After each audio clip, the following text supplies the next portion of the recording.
Oi, Patrícia, muito obrigada por passar a palavra. Obrigada a todos pelo convite, é um prazer estar aqui. Então, eu vou falar um pouquinho sobre como a insuficiência cardíaca está associada a outras doenças crônicas não transmissíveis, né?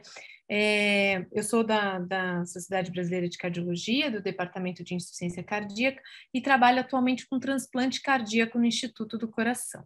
Então, para pensar em como a insuficiência cardíaca se associa com essas doenças, eu acho que a gente precisa pensar que nós temos dois tipos principais aí de insuficiência cardíaca e o cenário pode ser um pouquinho distinto quando a gente fala em insuficiência cardíaca com fração de ejeção preservada ou quando a gente fala em insuficiência cardíaca com fração de ejeção reduzida.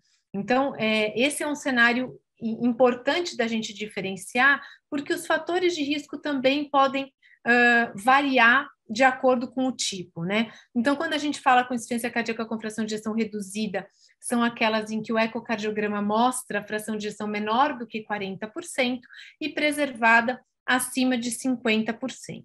Então, nesse cenário, se eu falo em insuficiência cardíaca com fração de ejeção reduzida, aqui eu trago os diferentes estágios da doença, que vai desde o estágio A até o estágio D.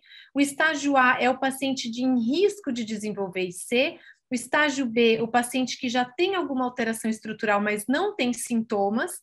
O estágio C é o paciente sintomático e o estágio D é o paciente com uma doença muito avançada, em que só terapias avançadas vão ser suficientes para tratar esse paciente. E no paciente com estágio C, a gente ainda pode subdividir de acordo com os sintomas, se eles são novos, se eles são persistentes, se eles estão em piora. Mas o meu foco aqui é no estágio A, que é os pacientes que estão em risco de desenvolver insuficiência cardíaca.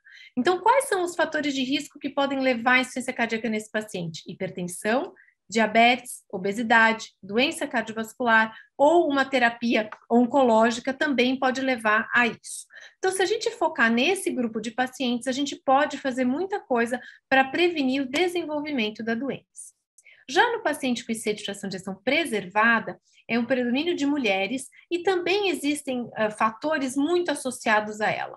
Enquanto que a insuficiência cardíaca com fração de ejeção reduzida, ela está associada muito à alteração estrutural do miocárdio, aqui nós temos também, mas é uma alteração diferente, em que as comorbidades têm um papel muito importante no aparecimento da IC com fração de ejeção preservada. Então, diabetes, obesidade, doenças autoimunes, história de pré-eclâmpsia, hipertensão, deficiência de ferro, entre outras, são doenças que estão associadas à presença de IC com fração de ejeção preservada. E tratar essas comorbidades é muito importante. Então, enquanto a gente sempre teve nos últimos anos um tratamento muito bem estabelecido para IC com fração de ejeção reduzida, até pouco tempo atrás nós não tínhamos isso para IC com fração de ejeção preservada. E agora nós temos medicação recentemente descrita para tratar essa população. Então, caracterizar muito bem esses pacientes e definir quais são os fatores de risco desses pacientes pode nos ajudar a prevenir a evolução para uma doença um pouco mais grave ou mais avançada.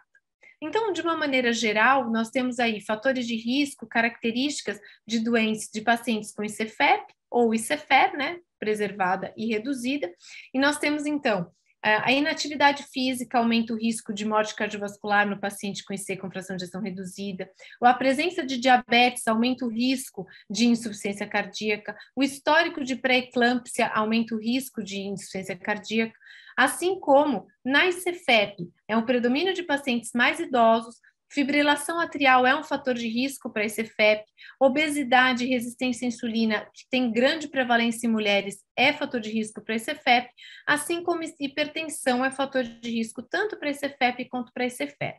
E diante, então, desse cenário, a gente pode, sabendo quais são os fatores de risco para desenvolver essa doença, tentar atuar de maneira a prevenir a evolução. Então, o controle da hipertensão, o controle da glicemia, atividade física moderada, permitindo que esse paciente evite a evolução para IC, controle da hipertensão na gestante, redução de peso, controle de arritmia e tentar envelhecer saudável, são algumas das prerrogativas que nós poderíamos ter para tratar e para prevenir a evolução de pacientes com ICFEP ou ICFER.